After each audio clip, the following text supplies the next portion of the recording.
Bismillahirrahmanirrahim. Assalamualaikum warahmatullahi wabarakatuh. Salam sejahtera, salam Om Swastiastu, Namo Buddhaya, salam kebajikan. Di kesempatan kali ini, kami akan mempresentasikan dan menjelaskan tentang Unit 3, Pertumbuhan dan Perkembangan Individu. Setelah mempelajari bab ini, para pendengar diharapkan memahami faktor-faktor yang mempengaruhi pertumbuhan dan perkembangan individu, memahami perubahan-perubahan dalam pertumbuhan dan perkembangan individu, memahami aspek-aspek pertumbuhan, memahami karakteristik pertumbuhan dan perkembangan remaja, dan yang terakhir, memahami apa tugas-tugas perkembangan. Yang pertama, faktor-faktor yang mempengaruhi pertumbuhan dan perkembangan individu adalah dalam kehidupan anak ada dua proses yang beroperasi secara kontinu, yaitu pertumbuhan dan perkembangan. Kedua proses ini berlangsung secara interdependensi, artinya saling bergantung satu sama lain. Kedua proses ini tidak bisa dipisahkan dalam bentuk yang secara pilah berdiri sendiri. Akan tetapi, bisa dibedakan untuk maksud lebih diperjelas penggunaannya. Subjek yang pertama akan dijelaskan oleh rekan saya. Lalu ada perubahan-perubahan dalam pertumbuhan dan perkembangan. Perubahan-perubahan meliputi beberapa aspek, baik fisik maupun psikis. Kategori utama yaitu perubahan dalam ukuran, perubahan dalam perbandingan, perubahan untuk mengganti hal-hal yang lama dengan perubahan. Yang pertama, perubahan dalam ukuran. Perubahan dalam ukuran terbagi menjadi dua, yaitu berat dan panjang. Yang berat itu bayi ketika lahir sekitar 3 kg, setelah 6 bulan mencapai berat sekitar 8-9 kg. Lalu untuk perubahan panjang 50 cm, setelah 1 tahun kemudian berubah menjadi 60 cm. Lalu ada perubahan dalam perbandingan. Yang pertama dari segi fisik, misalnya terjadi perbandingan antara besarnya kepala dan anggota badan. Lalu yang kedua, ada perbandingan antara yang tidak menghayal dengan hal-hal yang tidak rasional. Misalnya anak-anak masih banyak menghayal dan sedikit terdapat realita pada mereka, tetapi semakin lama akan semakin berubah ke sebaliknya, yakni banyak realita dan sedikit hayal.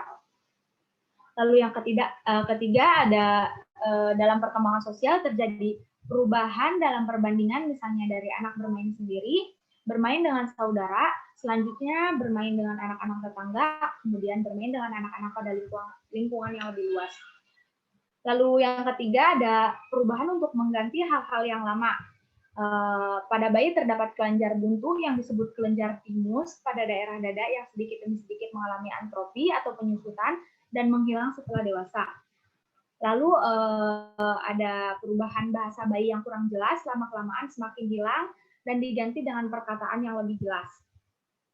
Lalu untuk yang keempat, ada perubahan untuk memperoleh hal-hal yang baru, yaitu ketika bayi lahir belum punya gigi, namun dalam perkembangan terjadi perubahan yaitu bertumbuhnya gigi anak secara bertahap. Lalu setelah menjelang usia remaja, tumbuh bulu-bulu ketiak, bulu-bulu sekitar alat kelamin, tumbuh kumis pada laki-laki yang sebelumnya tidak ada. Lalu dari segi mental akan bertambah pembendaharaan kata-kata dan kekayaan bahasanya.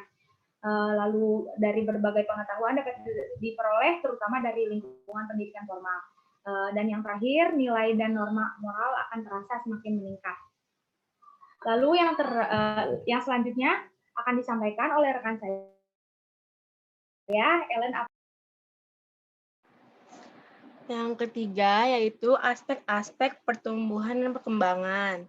Yang pertama, pertumbuhan fisik yang mencakup aspek-aspek pertumbuhan sebelum lahir, pertumbuhan setelah lahir. Yang kedua, intelek. Yang ketiga, emosi. Yang keempat, sosial. Yang kelima, bahasa. Yang keenam, bakat. Yang ketujuh, sikap, nilai, dan moral. Yang selanjutnya, hukum-hukum pertumbuhan dan perkembangan. Yang pertama, hukum cephalocodal. Yang kedua, hukum prosimodistal. Yang ketiga, perkembangan terjadi dari umum ke khusus. Yang keempat, perkembangan berlangsung dalam tahap-tahapan perkembangan. Yang kelima, hukum tempo dan ritme perkembangan. Selanjutnya akan dibacakan oleh rekan saya.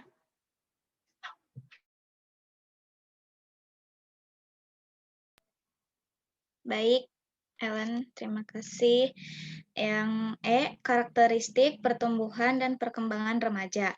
Untuk menghindari kesimpang siuran dan kesalahpahaman dalam penggunaan istilah, sebaiknya istilah remaja dijelaskan terlebih dahulu. Istilah asing yang sering dipakai untuk menunjukkan makna remaja antara lain adalah pubertate, adolescentia, dan youth. Dalam bahasa Indonesia sering pula dikatakan pubertas atau remaja. Istilah puberty atau Inggris atau pubertate Belanda berasal dari bahasa Latin. Pubertas yang berarti usia kedewasaan atau the age of manhood, istilah ini berkaitan dengan kata Latin lainnya, pubescere yang berarti masa pertumbuhan rambut di daerah tulang, pusik di wilayah kemaluan. Penggunaan istilah ini lebih terbatas dan menunjukkan mulai perkembangan dan tercapainya kematangan seksual. Pubescere dan puberty sering diartikan sebagai masa tercapainya kematangan seksual ditinjau dari aspek biologisnya. Istilah adolescentia berasal dari kata lain, yaitu adolescentis. Dengan adolescentia dimaksudkan masa muda, adolescent menunjukkan masa yang tercepat antara usia 12 sampai 22 tahun dan mencakup seluruh perkembangan psikis yang terjadi pada masa tersebut. Untuk menghindarkan kesalahpahaman dalam penggunaan istilah pubertas dan adolescensia, akhir-akhir ini terlihat adanya kecenderungan untuk memberikan arti yang sama pada keduanya. Hal ini disebabkan sulitnya membedakan proses psikis pada masa pubertas dan mulainya proses psikis pada adolescensia. Di Indonesia, baik istilah pubertas maupun adolescensia dipakai dalam arti umum dengan istilah yang sama yaitu remaja. Remaja itu sulit didefinisikan secara mutlak. Oleh karena itu, dicoba untuk memahami remaja dari berbagai sudut pandang, antara lain menurut hukum, perkembangan fisik, psikologi, dan pengertian remaja menurut pandangan masyarakat Indonesia. Selanjutnya akan dibacakan oleh rekan saya, yaitu Dita Argadin. Seorang remaja berada pada batas peralihan kehidupan anak dan dewasa. Tubuhnya kelihatan sudah dewasa. Akan tetapi, bila diperlakukan seperti orang dewasa, ia gagal menunjukkan kedewasaannya. Pada remaja sering terlihat adanya kegelisahan, pertentangan, berkeinginan besar untuk mencoba segala hal yang belum diketahuinya, keinginan menjelajah ke alam sekitar yang lebih luas, berhayal dan berfantasi, dan beraktivitas kelompok. F. Tugas-tugas perkembangan.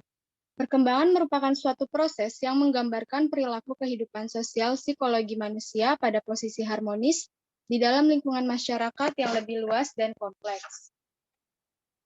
Tugas-tugas perkembangan tersebut oleh Havighurst dikaitkan dengan fungsi belajar, karena pada hakikatnya perkembangan manusia merupakan dipandang sebagai upaya mempelajari norma kehidupan dan budaya masyarakat agar mereka mampu menyesuaikan diri dengan baik di kehidupan nyata.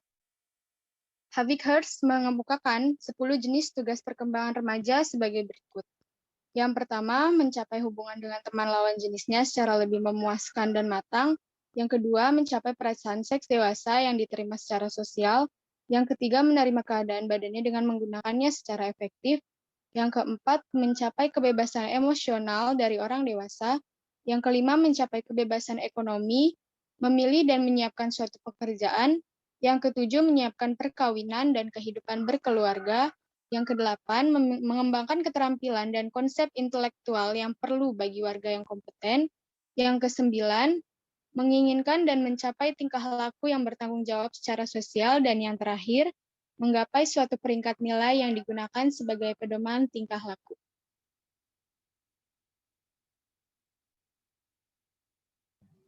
Baik, itulah penjelasan dari kelompok kami tentang pertumbuhan dan perkembangan individu. Semoga apa yang disampaikan bermanfaat. Terima kasih. Wabillahi taufiq wal hidayah. Assalamualaikum warahmatullahi wabarakatuh.